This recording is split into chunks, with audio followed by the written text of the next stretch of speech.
தமிழ் தேசியத்தின் மீதான அடக்குமுறை ஒடுக்குமுறையினுடைய வெளிப்பாடு தான். அதுவும் 2024 இப்போ தேர்தல் அறிவிக்க போகிறாங்க. தேசிய புலனாய்வு முகமை நேற்று 2 நாளைக்கு முன்னால் தான் ஆய்வு செய்திருக்காங்க. இன்றைக்கு அவர்களை நேரில் அழைப்பாணை கொடுத்துருக்காங்க.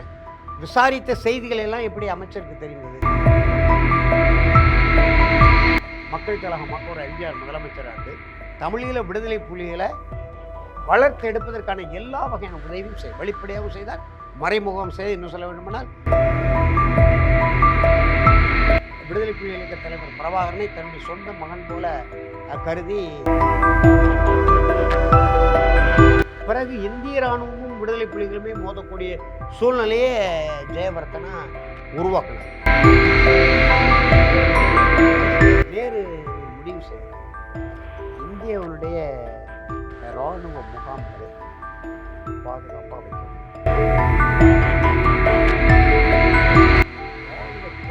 அனைத்தும் தென் மாவட்டங்கள், தென் மாநிலங்களிலே வைக்கும். தமிழ்நாடு, கேரளா, ஆந்திரா, கர்நாடகா. உங்களுக்கு தெரியும், ஏன்னா அவன் உளவறிந்து விடக்கூடாது. இங்கே வச்சார். இன்னைக்கு என்னுடைய நிலைமை என்ன?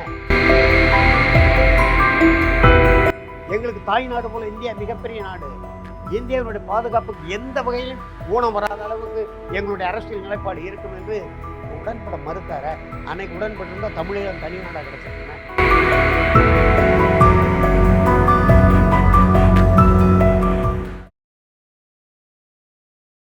தமிழர்களுக்கு வணக்கம்.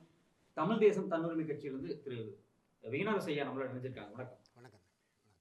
இப்போ கடந்த ஒரு நாளைக்கு முன்னாடி நாம் தமிழர் கட்சியை சார்ந்த எல்லாருக்கும் வீடுகளில் முக்கியமான பிரமுகர் வீட்டில் என்ஐஏ ரைடு பண்ணாங்க. இதனுடைய உள்நோக்கம் என்னவா இருக்கும்? திடீர்னு என்ஐஏ தேர்தலுக்கு முன்னாடி வருது அப்படிங்கும்போது அந்த ஆய்வு, அதாவது தேசிய புலனாய்வு முகமைங்கிற அமைப்பு மாநில உரிமைகளுக்கு எதிரானது. முதல்ல இந்த அமைப்பை கட்டமைக்கணும்னு ஒன்றிய அரசு சொல்லும்போதே நம்முடைய மாண்புமிகு முதலமைச்சர் கடுமையாக எதிர்த்தார். இது மாநில காவல்துறையில் தலையிடுவதை எதிர்த்தார். நாடாளுமன்ற உறுப்பினர்களை பேச சொன்னார். பேசுனாங்களா பேசலேன்னு தெரியல. ஆனால் இப்போ பார்த்தா, இப்போ நாம் தமிழர் பிள்ளைகள் வீட்டுக்கு போகும்போது தமிழ்நாடு காவல்துறையே போகுது அவர்களுக்கு பாதுகாப்பாக. ஒன்று, ஏற்கனவே சேலத்தில் 2022 கைது பண்ணாங்க சில இளைஞர்கள், பட்டாதாரி இளைஞர்கள். அந்த வழக்கை தமிழ்நாடு காவல்துறையினுடைய ஒரு உளவு பிரிவான கியூ பிரான்ச்சுன்னு சொல்லுவாங்க, அந்த உளவு பிரிவு தான் அந்த வழக்கை பதிவு செய்தாங்க. எப்படி தேசிய புலனாய்வு முகமைக்கு கொடுத்தாங்கங்கிறது தெரியல. அப்போ மாநில உரிமைகளை மீட்கிறோம் என்று மாநாடு போட்டுவிட்டு இவர்களே இழக்கிற தன்மை இந்த ஆட்சியில் உண்டு. அடுத்து நான் தான் கண்டித்து அறிக்கை கொடுத்த நேற்று ஊடகங்களில் வந்திருக்கு. இதுவரைக்கும் எந்த அரசியல் கட்சியும் நாம் தமிழர் கட்சி பிள்ளைகள் மீதான இந்த தேசிய புலனாய்வு முகமையினுடைய ஆய்வு குறித்து வாய் திறக்கலை. நான் தான் அறிக்கை கொடுத்தேன். இது நான் அறிக்கையில் என்ன சொன்னனோ, அதாவது ஒன்றிய அரசனுடைய ஒரு அடக்குமுறை ஒடுக்குமுறை, தமிழ் தேசியத்தின் மீதான அடக்குமுறை ஒடுக்குமுறையினுடைய வெளிப்பாடு தான். அதுவும் 2024 இப்போ தேர்தல் அறிவிக்க போகிறாங்க இந்த நேரத்தில் என்று நான் சொன்னேன். அதற்கு சான்றாக இன்றைக்கி நம்முடைய ஒன்றிய இணை அமைச்சர், அதுவும் தமிழ்நாட்டை சேர்ந்தவர் எல்முருகன் சொல்லியிருக்கார். இன்றைக்கி பல செய்தித்தாள்களில் இருக்குது. எப்படி எல்முருகன் சொன்னார்? தேசிய புலனாய்வு முகமை நேற்று 2 நாளைக்கு முன்னால் தான் ஆய்வு செய்திருக்காங்க. இன்றைக்கு அவர்களை நேரில் அழைப்பாணை கொடுத்துருக்காங்க. விசாரித்த செய்திகள் எல்லாம் எப்படி அமைச்சருக்கு தெரிந்தது? அப்படியானால் இது ஒன்றிய அரசனுடைய ஒரு ஏவல் நடவடிக்கை. தமிழ் தேசியர்கள் மீது அடக்குமுறை ஒடுக்குமுறை ஏவி மிரட்டுகிற போக்காக தான் இதை நான் பார்க்குறேன். அதை செந்தமிழர் சீமான் எதிர்கொள்வார், சட்டப்படி எதிர்கொள்வார். நாம் தமிழர் கட்சி என்பது ஒரு அரசியல் கட்சி, தேர்தல் ஆணையத்தில் பதிவு செய்யப்பட்டு தனி சின்னத்தை பெற்ற கட்சி. 3 தேர்தல்களை சந்தித்திருக்கு. 2 சட்டமன்ற தேர்தல், ஒரு நாடாளுமன்ற தேர்தல், உள்ளாட்சி மன்ற தேர்தல் சந்தித்து படிப்படியாக 31 லட்சம் வாக்குகளை பெற்ற கட்சியாக இருக்குது. அதனால் அவர் அது ஒரு ஜனநாயகப்படி அறவழியிலே நின்று தமிழ்நாட்டினுடைய தமிழ் உரிமை, தமிழ் இன உரிமை, தமிழ்நாட்டு மக்களின் உரிமைகளுக்காக போராடுகிற அமைப்பு. அவர் சட்டப்படி அதை எதிர்கொள்வார் என்று நான் நம்புகிறேன். இப்போ தமிழர் அதே மாதிரி தமிழீழ விடுதலை, தேசிய தலைவர் பிரபாகரன், இப்படியான ஒரு இமேஜஸ் எல்லாம் தொடர்ச்சியாக இங்கே விவாதத்தில் இருக்குது. அந்த விவாதத்தை தடுக்கிறதுக்கான முயற்சியாக மத்திய அரசாங்கம் இதை செய்யும். ஆமாம், அது தடுக்கிறதுக்கான முயற்சி தான். உங்களுக்கு நான் ஒரு முன் உதாரணம் சொல்கிறேன்.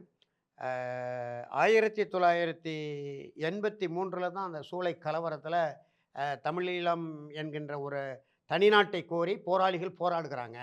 தமிழீழ விடுதலை புலிகள் இயக்கம் என்கின்ற ஒரு அமைப்பே இருக்குது. அதற்கு பிரபாகரன் என்ற ஒரு தலைவர் இருக்கிறார். அப்புறம் இபிஆர்எல்எஃப், ஈரோஸு, தமிழீழ மக்கள் விடுதலை கழகம் பிளாட்டு, தமிழீழ விடுதலை இயக்கம் டெலோ, இது மாதிரி அமைப்புகள் இருக்குது. ரெண்டாவது தமிழர் விடுதலை கூட்டணி என்ற அரசியல் அமைப்பு, கிட்டத்தட்ட 17-18 நாடாளுமன்ற உறுப்பினர்களை கொண்ட நாவலர் அமிர்தலிங்க தலைமையிலான அரசியல் அமைப்பை தனியாக போராடி கொண்டிருக்குங்கிற செய்தியே தெரியும். ஆனால் அந்த காலகட்டத்தில் அங்கே இனப்படுகொலை நடந்ததை நாட்டின் தலைமை அமைச்சர் அம்மையார் இந்திரா காந்தி 1983 ஆகஸ்ட் 15 செங்கோட்டையில் கொடியேற்றி வைத்து இலங்கையில் நடைபெறுவது இனப்படுகொலை என்கின்ற வரலாற்று பதிவை செய்தாங்க. போராளிகளுக்கு இந்தியா ஆதரவு கொடுத்தது, பயிற்சி முகாம்கள் கொடுத்தாங்க, எல்லா வகையான உதவிகளையும் 87 வரை செய்தாங்க. நம்முடைய தமிழ்நாட்டு அரசு, நாங்கள் அன்றைக்கு வேறு பார்வையில் இருந்தோம். மக்கள் திலகம் ஒரு எம்ஜிஆர் முதலமைச்சராக இருந்து தமிழீழ விடுதலை புலிகளை வளர்த்தெடுப்பதற்கான எல்லா வகையான உதவியும் வெளிப்படையாகவும் செய்தார், மறைமுகம் செய்து. இன்னும் சொல்ல வேண்டுமானால் விடுதலை புலி இயக்க தலைவர் பிரபாகரனை தன்னுடைய சொந்த மகன் போல கருதி அவரை அடிக்கடி சந்திக்கிறது, அவரை ஊக்கப்படுத்துவது, அவர் செய்த உதவிகளின் அடிப்படையிலே இந்த விடுதலை புலிகள் இயக்கம் பெரிய அளவில் வளர்ந்தது. இந்திரா காந்தி அம்மா மரணத்துக்கு பிறகு ராஜீவ்காந்தி பிரதமரார். அவருக்கு சில தவறான இந்திய ஆட்சி பணியாளர்கள் காட்டிய அந்த தவறான வழியில் முரண்பாடுகள் எடுத்து தான் இந்திய இலங்கை உடன்படிக்கை ஏற்பது 87. உடன்படிக்கையை ஒப்புக்கொள்ளும்படி நிர்பந்திக்கப்படுகிறார் தலைவர் பிரபாகரன். டெல்லிக்கு அழைச்சி பேசினாங்க. அவர், நான் உடன்படிக்கை ஏற்க முடியாது, அதே நேரத்தில் உங்கள் முயற்சிக்கு எதிராகவும் நான் இருக்க மாட்டேன், நீங்கள் முயன்று பாருங்கள், உங்களுக்கான அந்த வாய்ப்பை தருகிறோம் என்று சொல்லி அமைதி காத்தாங்க. பிறகு இந்திய இராணுவமும் விடுதலை புலிகளுமே மோதக்கூடிய சூழ்நிலையே ஜெயவர்த்தனா உருவாக்கினார். ஜெயவர்த்தனாவுடைய அமைச்சரவையில் இருந்த பிரேமதாசா பிரதமர் அதுக்கு எதிராக இருந்தார். அப்போ பிரதமர் பிரேமதாசா புலிகளே ஆதரிக்கக்கூடிய நிலைப்பாடு எடுத்து இந்திய இராணுவமே வெளியேறு, பிரபாகரன் நாங்களும் அண்ணன் தம்பி சண்டை, இது பங்காளி சண்டை, இதில் நீ இந்தியாக்காரன் எப்படி தலையிடலான்ங்கிற நிலையெல்லாம் எடுத்து ஆதரிச்சார். அப்புறம் இந்திய படைய நம்முடைய மதிப்பிற்குரிய மறைந்த விபி சிங் அவர் பிரதமராக இருக்கும்போது ஐயா பல நெடுமாறன், அண்ணாச்சி வைகோ போன்றவர்களை அவர் சந்தித்து, அப்போ ஜார்ஜ் பெர்னாண்டஸ் அவர் புலிகளை நேரடியாக ஆதரிக்காவிட்டாலும் ஈழத் தமிழர்களின் மீது ஒரு ஒரு ஒரு ஒரு அன்புணர்வோடு கரிசனம் உள்ள ஒரு மனிதராக இந்திய அரசியல்வாதியாக இருந்ததுனால பேசி இந்திய அமளிப்படையாக மாதிரி அமைதிப்படையாக திரும்பியது. அதற்கு பிறகு ராஜீவ்காந்தி காலத்துக்கு பிறகே தமிழ் இன்றைக்கி பாருங்கள், இலங்கையில் சீனா கால் ஊன்றி விட்டது, கச்சத்தீவு வரைக்கும் வந்துட்டான். சீனா இந்தியாவுக்கு பகை நாடு இல்லையா? இப்போ லட்சத்தீவுலையும் கால் ஊன்ற பார்க்குறான். மாலத்தீவு. அதனால தான் இப்போ சிக்கல். லட்சத்தீவு இப்போ பல வலிமைப்படுத்தி கொண்டிருக்கான். மாலத்தீவுலையும், அது மாலைத்தீவு, தமிழர்களால் குமரிக்கண்டம்னு சொல்கிறோம்ல, மாலை போல இருக்கும் அந்த தீவு கூடாரம். அதனால் அதுக்கு தமிழில் மாலைத்தீவு தான், அப்புறம் மாலத்தீவு ஆகிட்டு இப்போ அங்கே கால் ஊன்ற பார்க்குறான். அப்போ நமக்கு என்ன பாதுகாப்பு? தமிழ்நாட்டு மக்களுக்கு 8 கோடி பேருக்கு என்ன பாதுகாப்பு? தெற்கு முனையில் கூடங்குளம் அணு உலை வச்சுருக்கிறோம், தூத்துக்குடியில் துறைமுகம் வச்சுருக்கிறோம். என்ன பாதுகாப்பு? விடுதலை பெற்ற இந்தியாவில் பக்கத்து நாடு பாகிஸ்தான் பகை நாடு, சண்டை வந்துட்டு, சீனா பகை நாடு, சண்டை வந்துட்டு நேரு காலத்தில். இப்போ நேரு ஒரு முடிவு செய்கிறார், இந்தியாவுடைய இராணுவ முகாம்களை நம்ம பாதுகாப்பாக வைக்கணும். பாகிஸ்தானும் நமக்கு எதிராக இருக்குது, சீனாவும் எதிராக இருக்குது. அப்போ பாதுகாப்பாக வைக்கணும்னா எங்கே வைக்கலாம் என்று சிந்தித்து பெருந்தலைவர் காமராஜர், நிஜலிங்கப்பா, நீலம் ஜஞ்சிவிரெட்டி போன்ற விடுதலை போராட்ட காலகட்ட தென் மாநில தலைவர்களெல்லாம், அதே போல் அனுமந்தையா கர்நாடகத்தில், தென் மாநில தலைவர்கள்லாம் கலந்து பேசி இராணுவ கேந்திரங்கள் அனைத்தையும் தென் மாவட்டங்களில், தென் மாநிலங்களிலே வைப்போம். தமிழ்நாடு, கேரளா, ஆந்திரா, கர்நாடகா. உங்களுக்கு தெரியும் 300க்கும் மேற்பட்ட இராணுவ கேந்திரங்களை, ஏன்னா அவன் உளவறிந்து விடக்கூடாது என்பதற்காக இங்கே வச்சார்.